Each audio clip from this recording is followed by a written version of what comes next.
आज का टॉपिक है प्राचीन भारत। इसमें हम लोग पढ़ेंगे प्राचीन भारत के इतिहास के स्रोत पढ़ेंगे।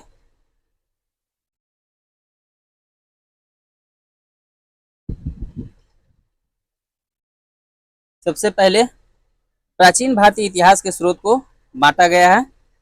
देखिए, पहला है पुरातात्विक स्रोत, दूसरा है साहित्यिक स्रोत और तीसरा विदेशी यात्रियों का विवरण है। धार्मिक पुरातात्विक स्रोत में धार्मिक स्रोत और लौकिक साहित्य आते हैं। पुरातात्विक स्रोत के बारे में जानते हैं। इसमें अभिलेख है। पुरातात्विक स्रोतों के अंतर्गत सर्वाधिक महत्वपूर्ण स्रोत अभिलेख हैं। अभिलेख पाषाण शिलाओं, स्तंभों, ताम्र पत्रों, दीवारों, मुद्राओं पर उत्खनित है तथा अभिलेखों के अध्ययन को एपिग्राफी कहते हैं। सर्वाधिक प्राचीन अभिलेख मध्य एशिया के यानी 1400 ईसा पूर्व के आसपास बोगाज कोई अभिलेख नामक स्थान से मिले हैं। इसमें इंद्र, मित्र, वरुण और नासत्य देवताओं के नाम मिलते हैं, जबकि भारत में सबसे प्राचीन अभिलेख अशोक के हैं जो 300 ईसा पूर्व के लगभग है। भारतीय पुरातत्व विभाग का जनक सर अलेक्जेंडर कनिंघम को कहा जाता है। भारतीय पुरातत्व विभाग का जनक सर अलेक्जेंडर कनिंघम को कहा जाता है तथा भारतवर्ष का सर्वप्रथम उल्लेख हाथी गुम्फा अभिलेख में मिलता है। भारतवर्ष का सर्वप्रथम उल्लेख कहाँ मिलता है? तो इसका उल्लेख हाथी गुम्फा अभिलेख में मिलता है। यवन राजदूत हेलियोडोरस का वेश नगर यानी विदिशा से गरुड़ स्तंभ लेख प्राप्त होता है, जिसमें मध्य भारत में भागवत धर्म विकसित होने का प्रमाण मिलता है। दुर्भिक्ष शब्द का सर्वप्रथम उल्लेख सौगौरा अभिलेख में मिलता है।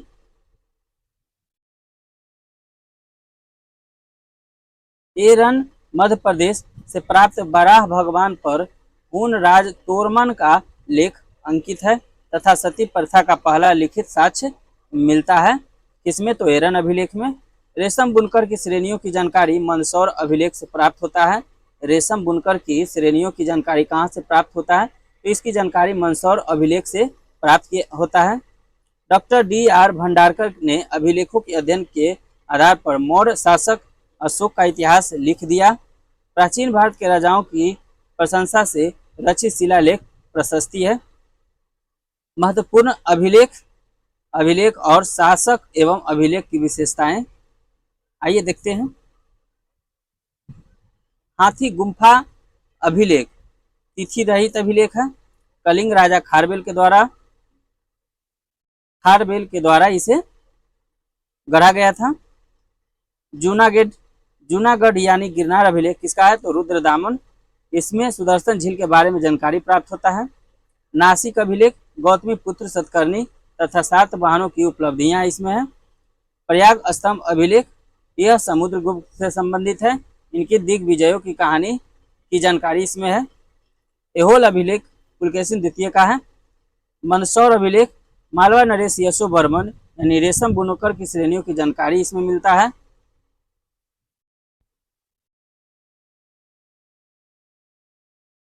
ग्वालियर अभिलेख गुर्जर प्रतिहार वंश के इतिहास के बारे में जानकारी मिलता है। इससे तो ग्वालियर अभिलेख से।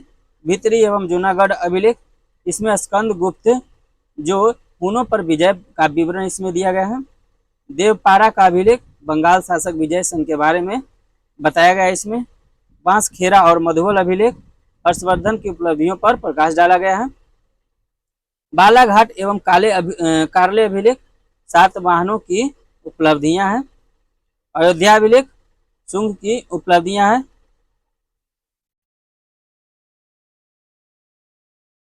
भरहुत अभिलेख शुंग नेरन शब्द खुदे होने से शुंगों द्वारा निर्मित। एरन अभिलेख भानुगुप्त इसमें सती प्रथा का पहला लिखित साक्ष्य है।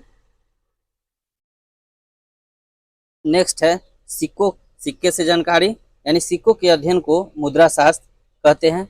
पुराने सिक्के तांबा, चांदी, सोना और सीसा धातु के बनते थे, जबकि प्राचीनतम सिक्के को आहत सिक्के कहा जाता है। इसी को साहित्य में करसापन कहा जाता है। सर्वप्रथम सिक्कों पर यवन शासकों ने लेख लिखने का कार्य किया था। सर्वप्रथम किसने? सिक्कों पर लेख लिखने का कार्य किया, तो यवन शासकों के द्वारा यह कार्य किया गया था। कनिष्क के सिक्कों से उसका बौद्ध धर्म का अनुयायी होना प्रमाणित होता है। इंडो यूनानी तथा इंडो सिथियन शासकों के इतिहास के प्रमुख स्रोत सिक्के हैं। अब आरंभिक सिक्के अधिकतर चांदी के होते थे, जबकि तांबे के सिक्के बहुत कम थे। ये सिक्के पंचमार्क कहलाते थे। रोमन सिक्के अरिकमेडु पुदुचेरी के पास से प्राप्त हुए हैं।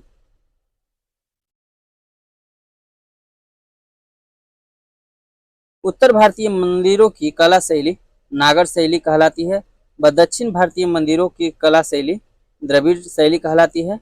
जबकि दक्षिणायन के वे मंदिर जिनमें नागर एवं द्रविड़ दोनों शैलियों का प्रयोग हुआ है, वे वेसर शैली के मंदिर कहलाते हैं। कुषाण काल, गुप्त काल और गुप्तोत्तर काल में जो मूर्तियां निर्मित की गई, जनसाधारण की धार्मिक आस्थाओं और मूर्तिकला का ज्ञान मिलता है इसमें।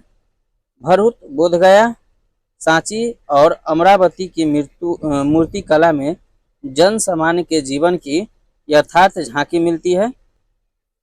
अजंता गुफा में उत्कीर्ण माता और शिशु तथा मरणासन राजकुमारी जैसे चित्रों की शाश्वतता सर्वाकलिक है, जिससे गुप्तकालीन कलात्मक और तत्कालीन जीवन की झलक मिलती है। अब है साहित्यिक स्रोत। साहित्यिक स्रोत में सबसे पहले वैदिक साहित्य को देखते हैं। इसके अंतर्गत वेद तथा उससे संबंधित ग्रंथ, पुराण, महाकाव्य, स्मृति आदि आते हैं। भारत के सबसे प्राचीन ग्रंथ वेद का शाब्दिक अर्थ ज्ञान है। भारत के सबसे प्राचीन ग्रंथ वेद का शाब्दिक अर्थ ज्ञान है। श्रवण परंपरा में सुरक्षित होने के कारण इसे श्रुति भी कहा जाता है। वेदों के संकलनकर्ता महर्षि कृष्ण द्वैपायन वेद व्यास को माना जाता है। वेद कुल 4 प्रकार के हैं: ऋग्वेद, सामवेद, यजुर्वेद तथा अथर्ववेद। ऋग्वेद ब्राह्मण साहित्य में सबसे प्राचीन ग्रंथ ऋग्वेद है। ऋग्वेद में ऋक् का अर्थ छंदों तथा चरणों से मुक्त यंत्र होता है। ऋचाओं के करबद्ध ज्ञान के संग्रह को ऋग्वेद कहा जाता है। इसमें 10 मंडल, 228 सूक्त एवं 10,462 ऋचाएं हैं। वेद के ऋचाओं को पढ़ने वाले ऋषि को होत्री कहते हैं। विश्वामित्र द्वारा रचित ऋग्वेद के 3रे मंडल में सूर्य देवता यानी सावित्री को समर्पित प्रसिद्ध गायत्री मंत्र है। इसके 9वें मंडल में सोम देवता का उल्लेख है।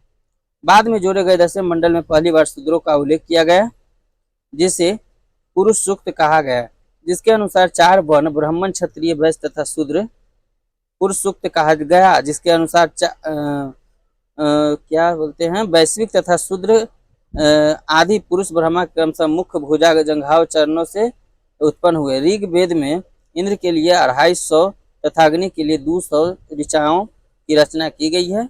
वामनावतार के 3 पगों के आख्यान का प्राचीनतम स्रोत ऋग्वेद है। यूनेस्को ने ऋग्वेद की 30 पांडुलिपियां को 2007 में memory of the world register में शामिल किया है।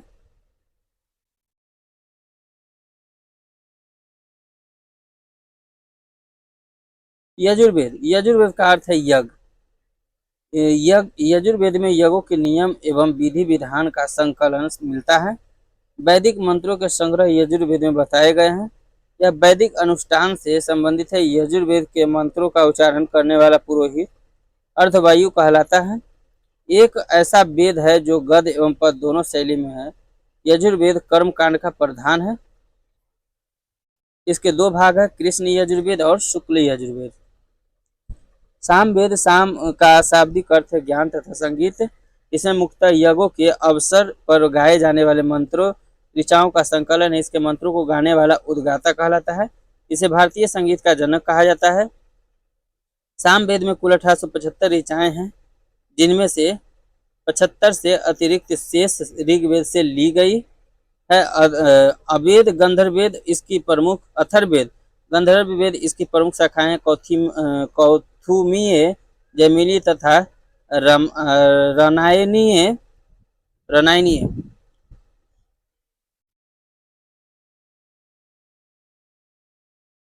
अथर्ववेद अथर्वा नामक ऋषि के प्रथम दृष्टा इन्हीं के नाम पर इसे अथर्ववेद कहा गया है, तथा इसके दूसरे दृष्टा रचयिता आंग्रिस ऋषि थे। इसे अर्थ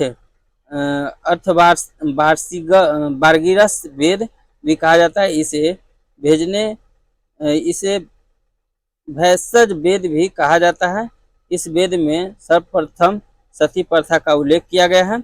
इसकी रचना सबसे अंत में हुई। इसमें कुल 20 कांड, 731 सूत्र एवं 5987 मंत्र है।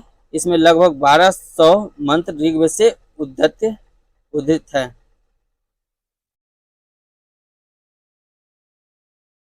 अथर्ववेद यह भौतिकवादी वेद है। इसमें सामान्य मनुष्यों के विचारों तथा अंधविश्वासों का विवरण मिलता है। इसमें जादू टोने टोटके का उल्लेख किया गया है। इसमें चिकित्सा पद्धतियों व औषधियों का उल्लेख किया गया है। इसका उपवेद शिल्प वेद है। इस वेद में आर्य एवं अनार्य सभ्यता एवं संस्कृति का प्रभाव दिखाई देता है। अथर्ववेद में परीक्षित को कुरुओं का राजा कहा गया है। इसमें सभा एवं समिति को प्रजापति की 2 पुत्रियां कहा गया है। पृथ्वी सूक्त अथर्ववेद का प्रतिनिधित्व सूक्त माना जाता है। चारों वेदों के एक एक उपवेद भी है। ऋग्वेद का उपवेद आयुर्वेद है। सामवेद का उपवेद गंधर्व वेद है। यजुर्वेद का उपवेद धनुर्वेद है और अथर्ववेद का उपवेद अर्थशास्त्र है।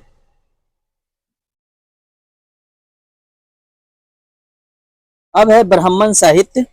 इनकी रचना वैदिक संहिताओं की व्याख्या करने हेतु सरल गद्य में की गई। ब्रह्मा का अर्थ यज्ञ है। अतः यज्ञ के विषयों का प्रतिपादन करने वाले ग्रंथ ब्राह्मण ग्रंथ कहलाते हैं। ऐतरेय में राज्याभिषेक के नियम एवं प्राचीन राजाओं के नाम दिए गए हैं। ऐतरेय में राज्याभिषेक के नियम दिया गया है और प्राचीन राजाओं के नाम भी दिए गए हैं। उसमें शतपथ ब्राह्मण में गंधार, शल्य, कैकेय, कुरु, पंचाल, कौशल, विदेह आदि राजाओं का नाम उल्लेखित है। कौन से ब्राह्मण ग्रंथ में? तो शतपथ ब्राह्मण ग्रंथ में इसका उल्लेख किया गया है। आइए देखते हैं ब्राह्मण ग्रंथ में।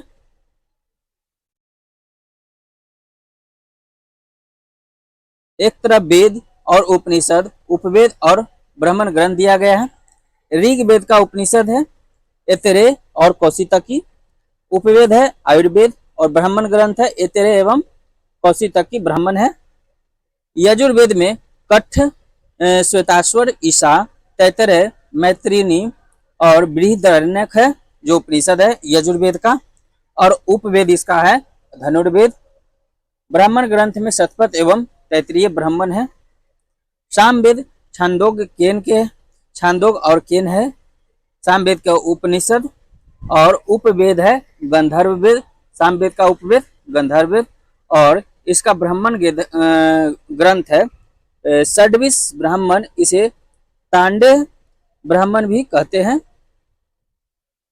अथर्ववेद मुंडक, प्रश्न, मांडुक्य। शिल्पवेद और इसका ब्राह्मण ग्रंथ गोपद ब्राह्मण है। आगे है आरण्यक साहित्य। इनकी रचना जंगलों में हुआ है। इनकी रचना जंगलों यानी अरण्य में पढ़ाए जाने के कारण इन्हें आरण्यक कहा जाता है। यह ब्राह्मण ग्रंथ का अंतिम भाग है जिसमें दार्शनिक एवं रहस्यात्मक ज्ञान के विषयों का वर्णन किया गया है। आरण्यक कुल 7 है। पहला ऐतरेय, दूसरा संखायन, तीसरा तैतरीय और चौथा मैत्रेयी, पांचवा मध्य निंदन और तत्वाकार और सातवां है छांदोग्य।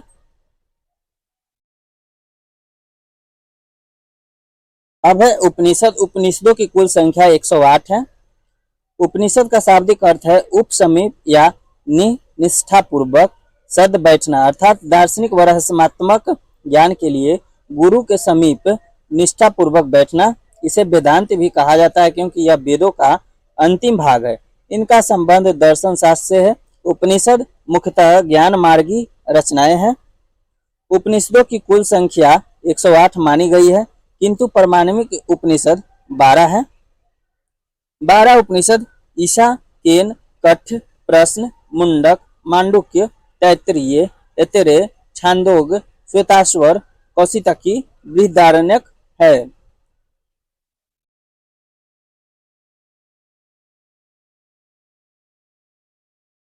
शंकराचार्य ने आरंभिक 10 उपनिषदों का भाष्य लिखा है। कठोपनिषद में यम व नचिकेता का संवाद है। छंदोग उपनिषद में बौद्ध धर्म का पंचशील सिद्धांत व श्री कृष्ण का प्राचीनतम उल्लेख मिलता है। भारत का राष्ट्रीय आदर्श वाक्य सत्यमेव जयते मुंडकोपनिषद से लिया गया है। जावलोद उपनिषद से चारों आश्रम का व्यवस्था का उल्लेख किया मिलता है। ऐतरेय उपनिषद में बौद्ध धर्म का अष्टांगी मार्ग का उल्लेख है। बृहदारण्यक उपनिषद में अहम ब्रह्मास्मि पुनर्जन्म का सिद्धांत एवं याज्ञवल्क्य गार्गी संवाद का वर्णन है। वेदांग वैदिक साहित्य को समझने हेतु इसकी रचना की गई है। इनकी संख्या 6 है। शिक्षा वैदिक स्वरों के शुद्ध उच्चारण हेतु शिक्षा का निर्माण हुआ है। कल्प ऐसी कल्प सूत्र होते हैं जिनमें विधि एवं नियम का उल्लेख है। व्याकरण इसमें नामों एवं धातुओं की रचना, उपसर्ग एवं प्रत्यय के प्रयोग में समासों एवं संधि आदि के नियम बताए गए हैं। इसमें तो व्याकरण में निरुक्त है। चौथा नंबर पर निरुक्त है। इसमें शब्दों की उत्पत्ति का शास्त्र है। यह एक प्रकार का भाषा विज्ञान है। पांचवा छंद है। वैदिक मंत्र प्राय छंद बद्ध है और छंद शास्त्र पर पिंगल मुनि का ग्रंथ छंद सूत्र उपलब्ध है।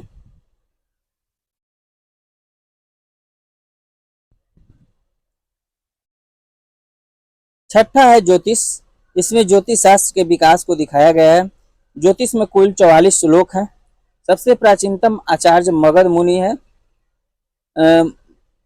सूत्र है जो वैदिक साहित्य के अक्षुण्ण बनाए रखने के लिए सूत्र साहित्य का वर्णन किया गया है। ऐसे सूत्र जिनमें विधि और नियमों का प्रतिपादन किया जाता है कल्प सूत्र कहलाते हैं। कल्प सूत्रों को 3 भाग हैं। स्रोत सूत्र, गृह सूत्र।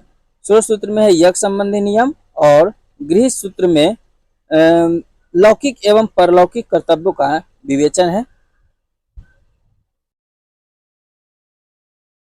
धर्म सूत्र धार्मिक, सामाजिक एवं राजनीतिक कर्तव्यों का विवेचन है। इसमें प्रमुख सूत्रकारों में गौतम, बौधायन, आपस्तंभ, वशिष्ठ आदि के नाम विशेष रूप से उल्लेखनीय है। गौतम धर्म सूत्र सबसे प्राचीन है। पुराण का शाब्दिक अर्थ प्राचीन आख्यान होता है। पुराणों की संख्या 18 है। पुराणों की रचना लोमहर्ष एवं उग्रसर्वा ने की थी। 5वीं से 4वीं शताब्दी ईसा पूर्व में पुराण ग्रंथ अस्तित्व में आ चुके थे। अमर कोश में पुराणों के 5 विषय बताए गए हैं। मार्कंडेय, ब्रह्मा, वायु, विष्णु, भागवत और मत्स्य सबसे प्राचीन पुराण है। वायु पुराण गुप्त वंश, विष्णु पुराण मौर्य वंश और मत्स्य पुराण आंध्र सातवाहन से संबंधित है। यहाँ पर इंपॉर्टेंट क्वेश्चन है। वायु पुराण गुप्त वंश से संबंधित है, विष्णु पुराण मौर्य वंश से संबंधित है और मत्स्य पुराण आंध्र सातवाहन से संबंधित है। ये सब प्रश्न पूछ लिए जाते हैं। मत्स्य, वायु, विष्णु, भागवत, ब्रह्म पुराण में ही राजाओं की वंशावली पाई जाती है। सामाजिक एवं सांस्कृतिक दृष्टि से अग्नि पुराण का काफी महत्व है। सामाजिक एवं सांस्कृतिक दृष्टि से अग्नि पुराण का काफी महत्व है, जिसमें राजतंत्र के साथ साथ कृषि संबंधी विवरण भी दिया गया है। सर्वप्रथम पार्जिटर ने पुराणों के ऐतिहासिक महत्व को पढ़ा है। पुराण संबंधित वंश मत्स्य, शुंग एवं सातवाहन वंश, विष्णु मौर्य वंश, वायु गुप्त वंश। वेद, उपनिषद, पुराण और धर्मसूत्र संस्कृत भाषा में लिखे गए हैं। वैदिक भजनों या मंत्रों के संग्रह को संहिता कहा जाता है। वैदिक भजनों या मंत्रों के संग्रह को संहिता कहा जाता है।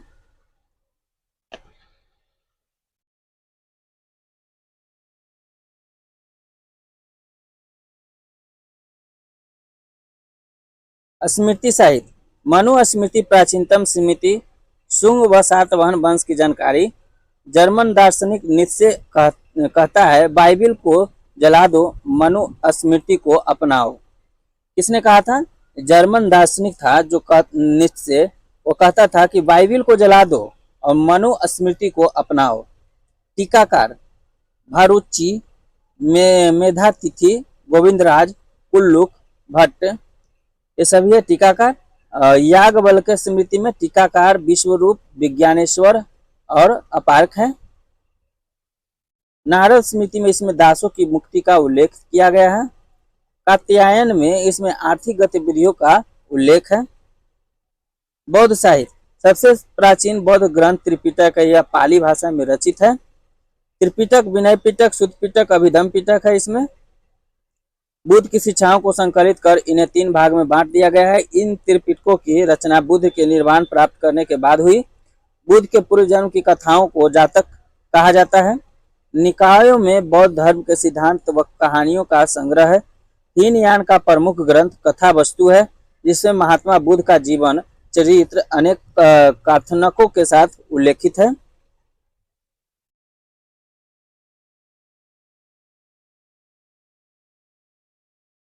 अब है जैन साहित्य। जैन साहित्य को आगम सिद्धांत कहा जाता है। यह प्राकृत भाषा में लिखे गए हैं। जैन आगमों में सबसे महत्वपूर्ण 12 अंग है, जिसमें 12 उपांग, 10 प्रकीर्णन, 6 छेद सूत्र, 4 मूल सूत्र, अनुयोग सूत्र एवं नंदी सूत्र की गणना की जाती है। जैन धर्म का प्रारंभिक इतिहास कल्प सूत्र से ज्ञात होता है, जिसकी रचना भद्रबाहु ने की थी। जैन धर्म का प्रारंभिक इतिहास कल्प सूत्र से ज्ञात होता है, जिसकी रचना कौन किया था? तो भद्रबाहु ने किया था। आचारांग सूत्र में जैन भिक्षुओं के आचार नियमों का उल्लेख है।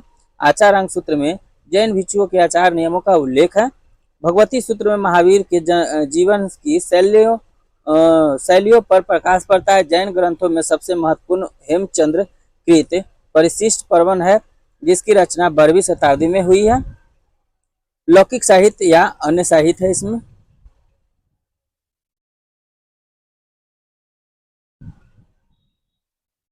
ऐतिहासिक रचनाओं में सर्वप्रथम उल्लेख अर्थशास्त्र का किया जाता है। अर्थशास्त्र भारत का पहला राजनीतिक ग्रंथ है। इसका रचना कौटिल्य ने की। यह 15 अधिकरणों व 180 प्रकरण में विभक्त है। यह मौर्यकालीन इतिहास व राजनीति के ज्ञान के लिए अर्थशास्त्र एक महत्वपूर्ण ग्रंथ है। संस्कृत साहित्य में ऐतिहासिक रचनाओं में सर्वाधिक महत्व कश्मीरी कवि कल्हण द्वारा रचित राजतरंगिणी का है। इसमें 8 सर्ग है। राजतरंगिणी में कितने सर्ग है? 8 सर्ग है, जिन्हें तरंग कहा गया है। इसमें कश्मीर के शासकों का वर्णन है। और संस्कृत साहित्य में ऐतिहासिक घटनाओं के क्रमबद्ध इतिहास लिखने का प्रथम प्रयास है। एक ज्योतिष ग्रंथ है गार्गी संहिता। इसमें भारत पर होने वाले यवन आक्रमण का उल्लेख मिलता है। अष्टाध्यायी व्याकरण की प्रथम पुस्तक है, जिसके लेखक पाणिनि है। इसमें पहली बार लिपि शब्द का प्रयोग हुआ। इसमें मौर्य से पूर्व का इतिहास तथा मौर्य काल के राजनीतिक अवस्था की जानकारी प्राप्त होती है। 13वीं शताब्दी के आरंभ में अरब लोगों ने अरबी में सिंध का इतिहास लिखा, जिसका फारसी अनुवाद चचनामा नामक पुस्तक में है।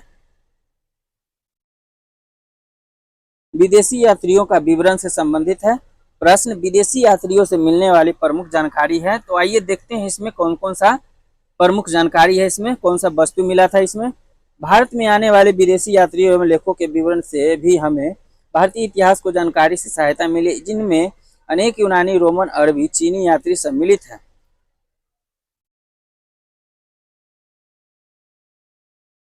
यूनानी रोमन लेखक। भारतीय स्रोत से हमें सिकंदर के आक्रमण 325 ईसा पूर्व की कोई जानकारी नहीं मिलती है, इसलिए हमें यूनानी स्रोत पर ही आश्रित रहना पड़ता है। सिकंदर के समकालीन एक भारतीय राजा सेंड्रोकोट्स का नाम नाम मिलता है, जो यूनानी लेखकों स्ट्रेबो व जस्टिन ने किया है। एरियन तथा प्लूटार्क ने उसे एंड्रोकोट्स तथा फिलार्कस ने सेंड्रोकोट्स के नाम से उल्लेख किया है। स्ट्रेबो डियोडोरस, प्लिनी और एरियन नामक यूनानी विद्वान क्लासिकल लेखक के रूप में जाने जाते हैं। टेसियस, यह ईरानी राजवैद्य था। हेरोडोटस, इसे इतिहास का पिता कहा जाता है। अपनी पुस्तक हिस्टोरिका 5वीं शताब्दी ईसा पूर्व में लिखी। भारत फारस का संबंध इसमें वर्णन है। निरियाकस, आनेसिक्रिटस, अरिस्टोबुलस, ये सभी लेखक सिकंदर के समकालीन व इनका विवरण अधिक प्रामाणिक व विश्वसनीय था।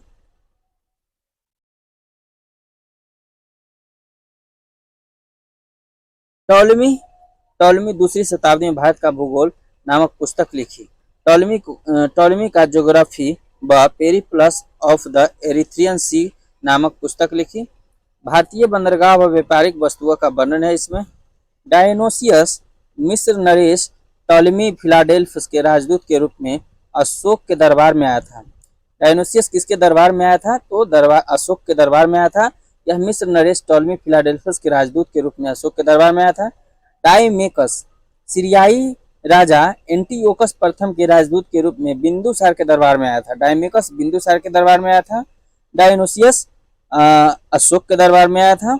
मेगास्थनीज सेल्यूकस निकोटर के राजदूत के रूप में 14 वर्षों तक चंद्रगुप्त मौर्य के दरबार में रहा। इसकी पुस्तक इंडिका में मौर्यकालीन समाज व संस्कृति के बारे में बताया गया है। प्लिनी इसके पुस्तक नेचुरल हिस्टोरिका है। ईसा की प्रथम सदी में यह लैटिन भाषा में है, जिसमें भारत व इटली के मध्य होने वाले व्यापार, वनस्पतियों व खनिजों का वर्णन है। चीनी लेखक में चीनी यात्रियों के विवरण। भारत में आने वाले अधिकांश चीनी यात्री बौद्ध मतानुयायी थे, इसमें प्रमुख है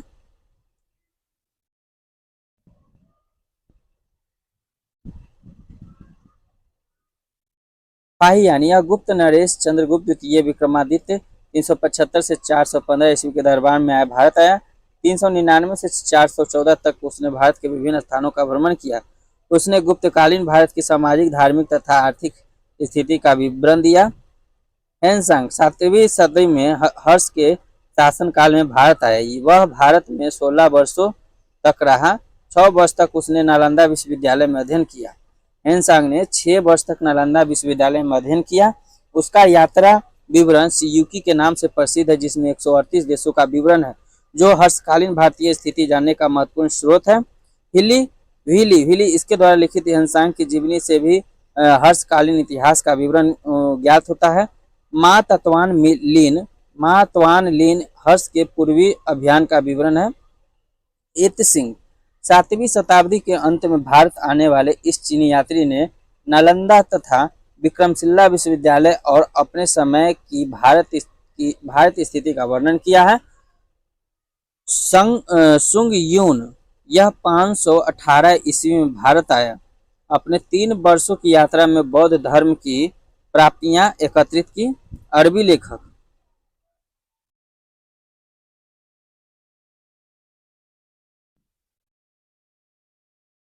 अलबरूनी 11वीं शताब्दी में महमूद गजनवी के साथ भारत आया। अलबरूनी अपनी पुस्तक तहकीक ए हिंद यानी किताब उल हिंद अर्थात भारत की खोज, तहकीक ए हिंद का मतलब क्या होता है? तो भारत की खोज में राजपूत कालीन समाज, धर्म, रीति रिवाज पर सुंदर प्रकाश डाला है। अलबरूनी महमूद द्वारा बंदी बनाया गया था। बाद में उसकी योग्यता से प्रभावित होकर उसे राज ज्योतिष बना दिया गया। यह रवीना यानी उज्बेकिस्तान का था। उज्बेकिस्तान का पुराना नाम रवीना था। सुलेमान 9वीं शताब्दी में भारत आया और तत्कालीन प्रतिहार शासकों और पाल शासकों के विषय में लिखा है। अल मसूदी 10वीं सदी में बगदादी यात्री अल मसूदी भारत आया। यह राष्ट्रकूट व प्रतिहार शासकों की जानकारी देता है। इब्न बतूता इसने अपने यात्रा वृत्तांत अरबी भाषा में लिखा, जिसे रेहला कहा जाता है। 14वीं शताब्दी में यानी 1333 ईस्वी में दिल्ली पहुंचने पर इसे प्रभावित होकर सुल्तान मुहम्मद बिन तुगलक ने उसे दिल्ली का काजी यानी न्यायाधीश नियुक्त किया। अन्य लेखक में तारानाथ एक तिब्बती लेखक है, जिसे कंगियूर तथा तंगियूर नामक ग्रंथ की रचना की। इनसे भारतीय इतिहास के बारे में जानकारी मिलती है।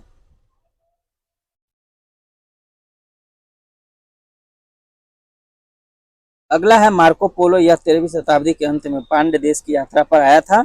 इसका विवरण पांड्य इतिहास के अध्ययन के लिए उपयोगी है। प्राचीन भारत परिचय अतीत काल की घटनाओं की स्थिति की जानकारी देने वाले शास्त्र को ही हम प्राचीन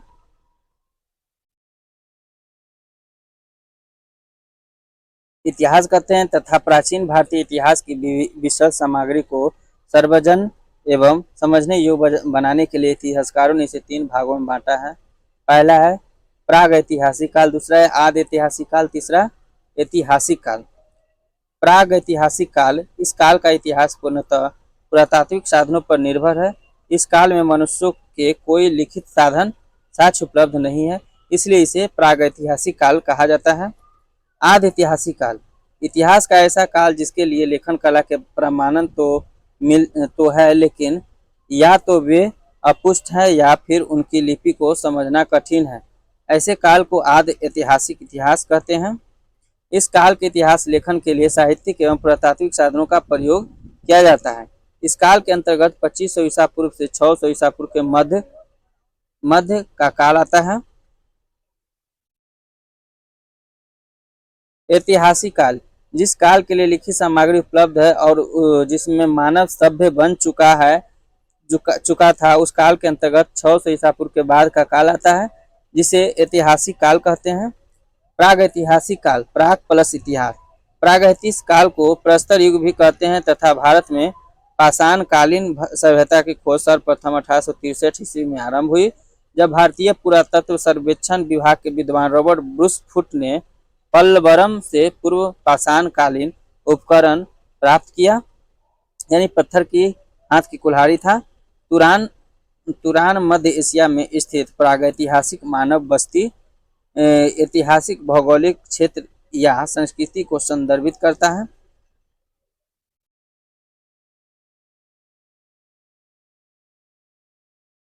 ब्रिटिश भूवैज्ञानिक और पुरातात्विद रॉबर्ट ब्रूस फुट में भारतीय संस्थान जियोलॉजिकल सर्वे ऑफ इंडिया के लिए भारत में इतिहास पूर्व स्थानों का भू विज्ञान संबंधी सर्वेक्षण किया था, जिन्हें भारत में इतिहास पूर्व अध्ययन का संस्थापक माना जाता है।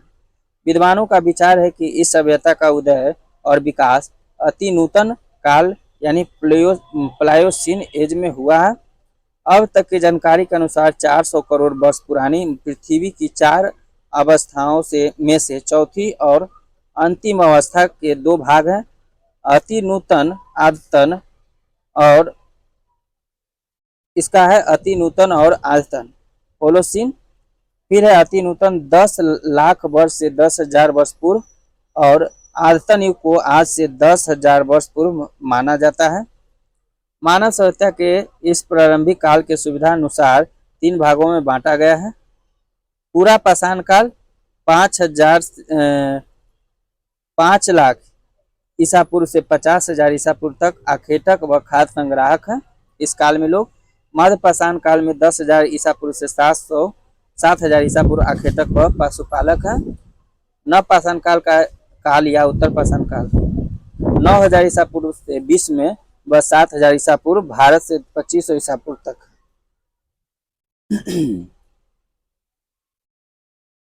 पूरा पाषाण काल, प्राग ऐतिहासिक काल का समय 5 लाख ईसा पूर्व से 2500 ईसा पूर्व तक माना जाता है।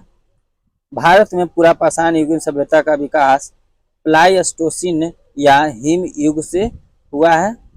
पूरा पाषाण काल के मानव की जीविका का मुख्य आधार आखेटक शिकार था और शिकार ही इस काल में आदि मानव मनोरंजन का साधन था। इसका प्रमुख प्रमाण कुल्हाड़ी, हैंडक्स, विदारनी, क्लीवर और गंडासा यानी खंडक का उपयोग, जिसके अवशेष पंजाब की सोहन नदी घाटी से मिलते हैं तथा उत्तर प्रदेश के बेलन घाटी, राजस्थान के डिडवाना तथा नर्मदा की घाटी से प्राप्त होते हैं। कर्नाटक में स्थित हुनासागी में चूना पत्थर, बलुआ पत्थर, डोलाराइट, क्वार्टरजाइट आदि पत्थरों से बने पुरापाषाण कालीन उपकरण मिलते हैं। भीमबेटका, मध्य प्रदेश की गुफाओं में तत्कालीन मनुष्यों के आवास के अवशेष मिले हैं, लेकिन तत्कालीन मानव आखेटक का जीवन जीता था तो स्थानीय निवास का अभाव था।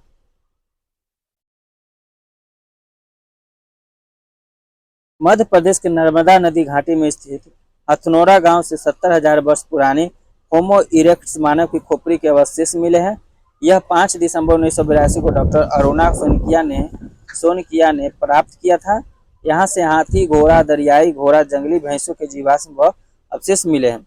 ये शिकार द्वारा जानवरों में के मांस व फल, सब्जियों, कंद मूल पर जीवन व्यतीत करते हैं। उच्च पुरापाषाण युग में ज्ञानी मानव होमो सैपियंस का प्रवेश हुआ। फ्रेंड्स, आज का वीडियो यहीं पर रोकते हैं, कल फिर नेक्स्ट वीडियो में मिलेंगे। और फ्रेंड्स, वीडियो अच्छी लगी हो तो लाइक ज़रूर कीजिएगा और चैनल को सब्सक्राइब जरूर कीजिएगा। Thanks for watching video. जय हिंद।